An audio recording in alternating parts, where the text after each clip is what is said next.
So I want to start by offering you a free, no-tech life hack. And all it requires of you is this, that you change your posture for 2 minutes.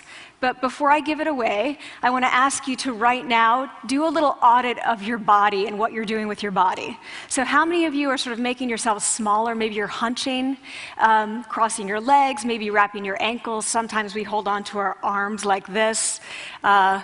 Sometimes we spread out. I see you.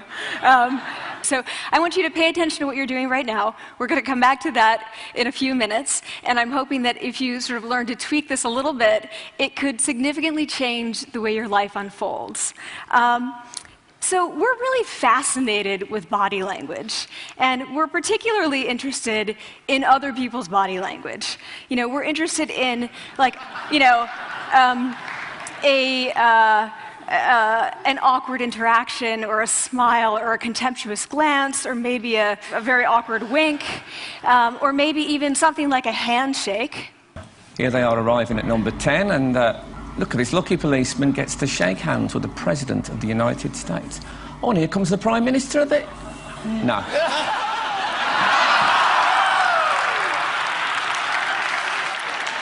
So a handshake, or the lack of a handshake, can have us talking for weeks and weeks and weeks, even the BBC and the New York Times.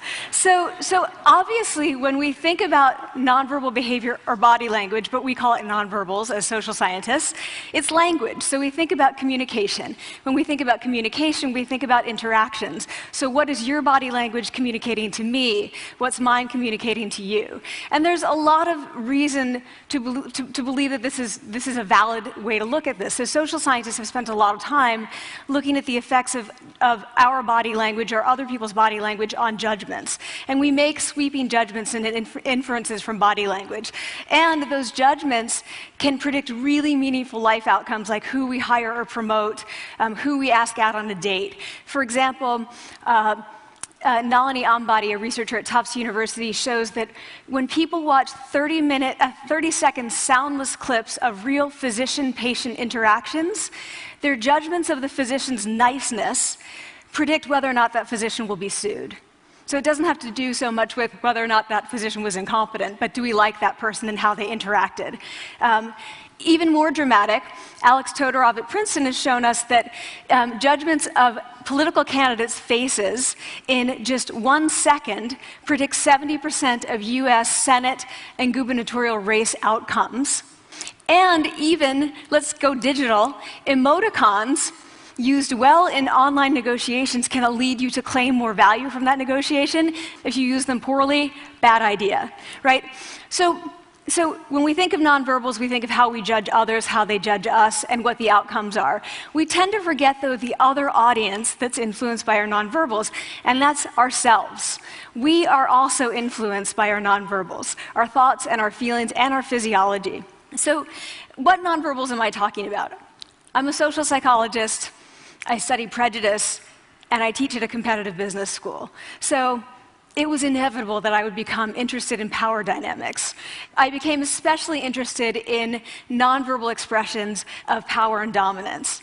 And what are nonverbal expressions of power and dominance? Well, this is what they are. So in the animal kingdom, they are about expanding. So you make yourself big, you stretch out, you take up space, you're basically opening up. It's about opening up. And this is true across the animal kingdom. It's not just limited to primates, and humans do the same thing. So they do this both when they have power sort of chronically, and also when they're feeling powerful in the moment. And this one is especially interesting because it really shows us how universal and old these expressions of power are. This expression, which is known as pride, Jessica Tracy has studied, she shows that people who are born with sight and people who are congenitally blind do this when they win at a physical competition. So when they cross the finish line and they've won, it doesn't matter if they've never seen anyone do it, they do this. So the arms up in the V, the chin is slightly lifted. What do we do when we feel powerless? We do exactly the opposite. We close up, we wrap ourselves up, we make ourselves small. We don't want to bump into the person next to us. So again, both animals and humans do the same thing. And this is what happens when you put together high and low power. So what we tend to do when it comes to power is that we complement the other's nonverbals. So if someone's being really powerful with us, we tend to make ourselves smaller. We don't mirror them, we do the opposite of them. So I'm watching this behavior in the classroom, and what do I notice? I notice that MBA students really exhibit the full range of power nonverbals. So you have people who are like caricatures of alphas, like really coming into the room. They get right into the middle of the room before class even starts, like they really want to occupy space. When they sit down, they're sort of spread out. They raise their hands like this. You have other people who are virtually collapsing when they come in. As soon as they come in, you see it. You see it on their faces and their bodies, and they sit in their chair and they make themselves tiny, and they go like this when they raise their hand. I noticed a couple things about this. One, you're not going to be surprised. It seems to be related to gender. So women are much more likely to do this kind of thing than men. Women feel chronically less powerful than men, so this is not surprising. But the other thing I noticed is that it also seemed to be related to the extent to which the students were participating and how well they were participating. And this is really important in the MBA classroom because participation counts for half the grade. So business schools have been struggling with this gender grade gap. You get these equally qualified women and men coming in, and then you get these differences in grades, and it seems to be partly attributable to participation. So I started to wonder, okay, so you have these people coming in like this, and they're participating. Is it possible that we could get people to fake it, and would it lead them to participate more? So my main collaborator, Dana Carney, who's at Berkeley, and I really wanted to know, can you fake it till you make it? Like, can you do this just for a little while and actually experience a behavioral outcome that makes you seem more powerful? So we know that our nonverbals govern how other people think and feel about us. There's a lot of evidence, but our question really was, do our nonverbals govern how we think and feel about ourselves? There's some evidence that they do. So, for example, when we smile when we feel happy, but also when we're forced to smile by holding a pen in our teeth like this, it makes us feel happy. So it goes both ways. When it comes to power, it also goes both ways. So when you feel powerful, you're more likely to do this, but it's also possible that when you pretend to be powerful, you are more likely to actually feel powerful. So the second question really was, so we know that our minds change our bodies, but is it also true that our bodies change our minds? And when I say minds, in the case of the powerful, what am I talking about?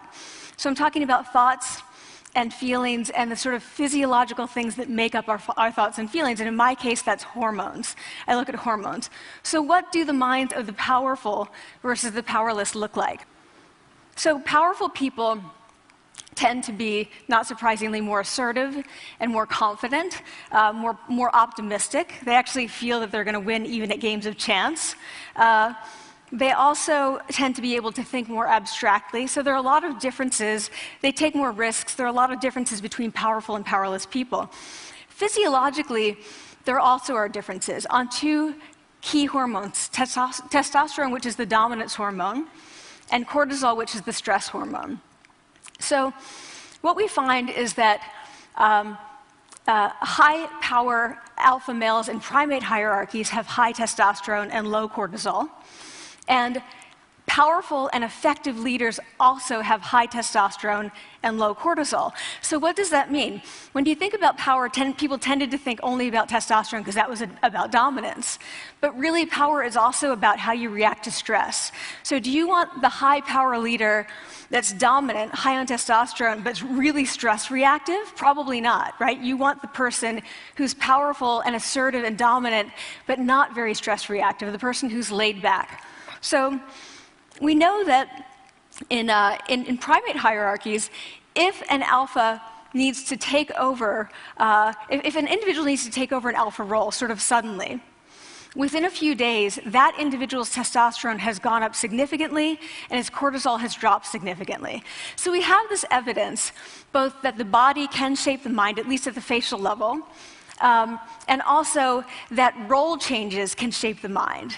So what happens, okay, you take a role change, what happens if you do that at a really minimal level, like this tiny manipulation, this tiny intervention? For 2 minutes you say, I want you to stand like this, and it's going to make you feel more powerful. So this is what we did.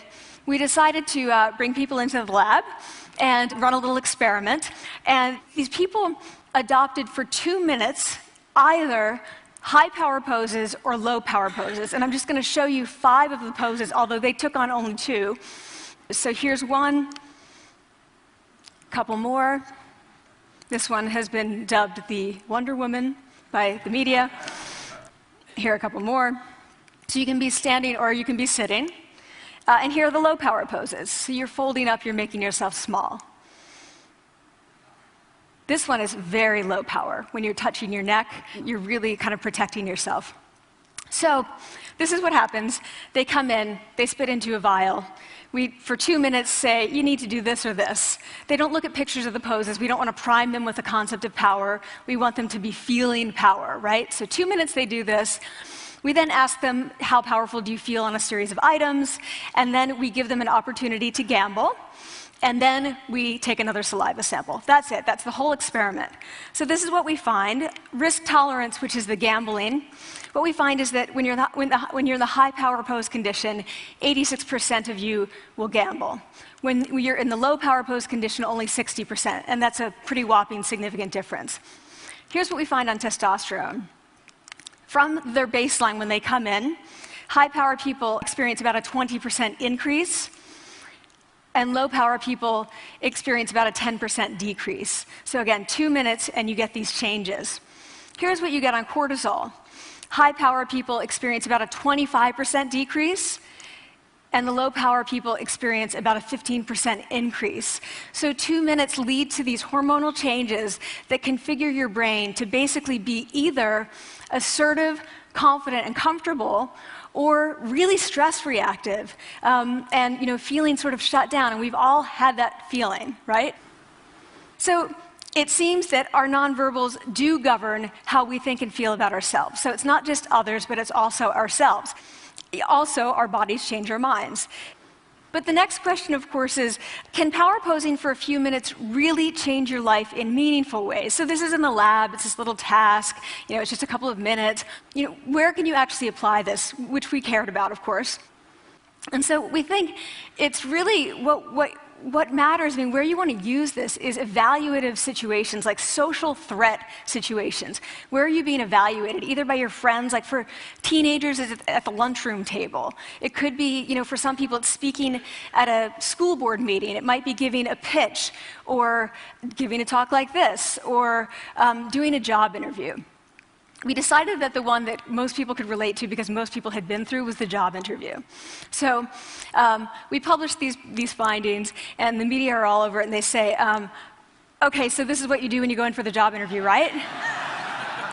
So we were, of course, horrified and said, oh my God, no, that's not what we meant at all, for numerous reasons. No, don't do that. Again, this is not about you talking to other people, it's you talking to yourself. What do you do before you go into a job interview? You do this. Right? You're sitting down, you're looking at your iPhone or your Android, not trying to leave anyone out.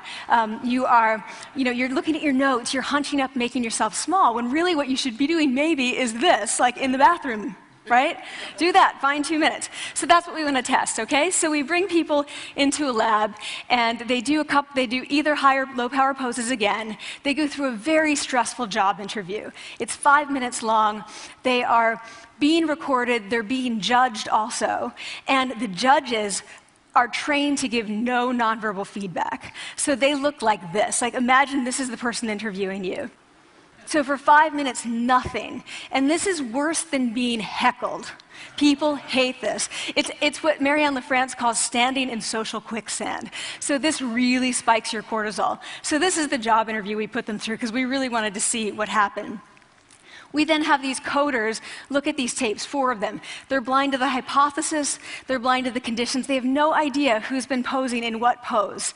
And they end up looking at these sets of tapes, and they say, oh, we want to hire these people, all the high power posers. We don't want to hire these people. We also evaluate these people much more positively overall. But what's driving it? It's not about the content of the speech. It's about the presence that they're bringing to the speech. We also, because we rate them on all these variables related to sort of competence, like how well structured is the speech? How good is it? What are their qualifications? No effect on those things. This is what's affected, these kinds of things. People are bringing their true selves, basically. They're bringing themselves. They bring their ideas, but as themselves, with no, residue over them. So this is what's driving the effect or mediating the effect.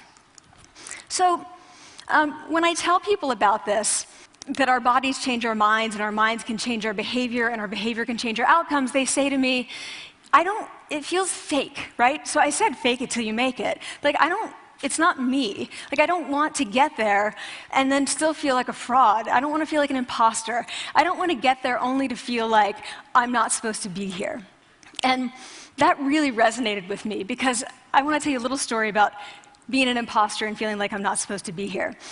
When I was 19, I was in a really bad car accident. I was thrown out of a car, rolled several times. I was thrown from the car, and I woke up in a head injury rehab ward.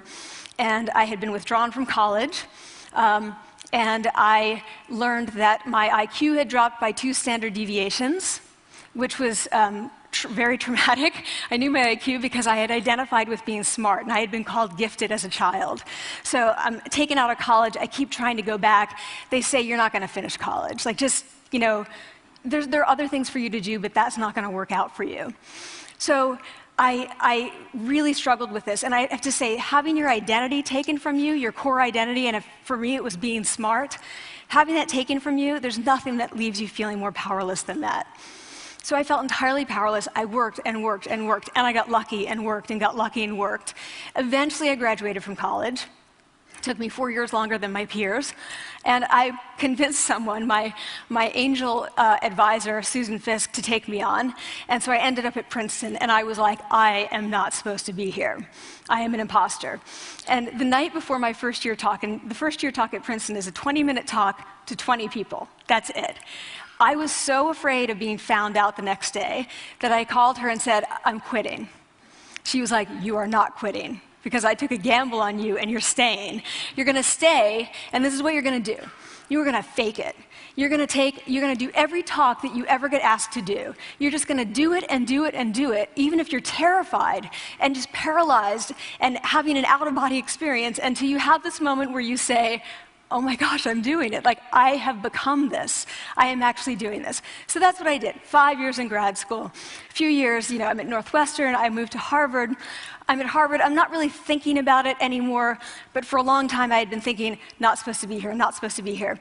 So at the end of my first year at Harvard, a student who had not talked in class the entire semester, who I had said, look, you got to participate or else you're going to fail, came into my office. I really didn't know her at all. And she came in totally defeated, and she said, I'm not supposed to be here.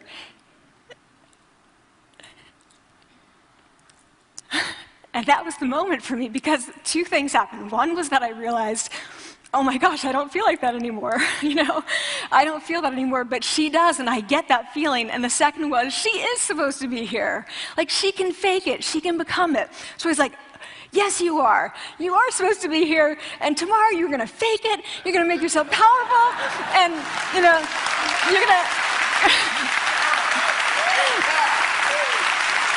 and you're going to go into the classroom, and you are going to give the best comment ever, And she gave the best comment ever, and people turned around, and they were like, oh my God, I didn't even notice her sitting there, She comes back to me months later, and I realized that she had not just faked it till she made it, she had actually faked it till she became it. So she had changed. And so I want to say to you, don't fake it till you make it. Fake it till you become it. It's not do it enough until you actually become it and internalize. The last thing I want to leave you with is this. Tiny tweaks can lead to big changes. So this is 2 minutes. 2 minutes, 2 minutes, 2 minutes. Before you go into the next stressful evaluative situation, for 2 minutes, try doing this in the elevator, in a bathroom stall, at your desk behind closed doors. That's what you want to do. Configure your brain to cope the best in that situation. Get your testosterone up, get your cortisol down. Don't leave that situation feeling like, oh, I didn't show them who I am. Leave that situation feeling like, oh, I really feel like I got to say who I am and show who I am. So I want to ask you first, both to try power posing, and also I want to ask you to share the science, because this is simple. I don't have ego involved in this. Give it away. Share it with people, because the people who can use it the most are the ones with no resources and no technology and no status and no power. Give it to them, because they can do it in private. They need their bodies, privacy, and 2 minutes, and it can significantly change the outcomes of their life. Thank you.